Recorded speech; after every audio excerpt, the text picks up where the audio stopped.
धनगर समाजाच्या उपोषणाला सकल मराठा बांधवांनी पाठिंबा दिला। दुसरीकडे छत्रपती संभाजीनगरमध्ये मराठा संघटनांची एक गोलमेज परिषद पार पडली आणि यावेळी क्रांती मोर्चानं विखे पाटील आणि जरांगेंना चॅलेंज दिले। 1 महिन्याच्या आत 6 मुलांना व्हॅलिडिटी देऊन दाखवा, नाहीतर मराठा समाजाची माफी मागा, असं आव्हानच संजय लाखे पाटलांनी दिलंय। यावेळी त्यांनी मनोज जरांगेंना वैज्ञानिक बुद्धी देऊ असा टोलाही लगावला।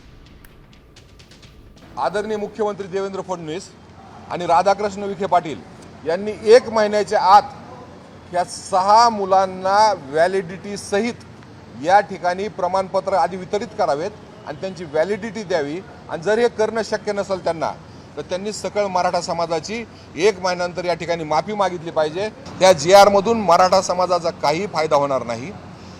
यामध्ये कोण फसवला गेला आहे, तर सकल मराठा समाज फसवला गेला आहे। आणि जर असं मनोज जरांगे पाटलाला आंदोलकाचे नेते म्हणून वाटत असेल, तर माझं आव्हान आहे त्यांना, ह्या GR प्रमाणे मराठा समाजाला एक प्रमाणपत्र मिळवून द्यावं।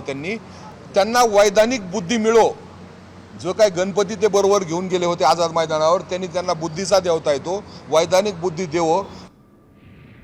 आता isakal.com आहे देशातील नंबर 1 ची मराठी न्यूज वेबसाईट। प्रत्येक अपडेटसाठी isakal.com ला नक्की भेट द्या।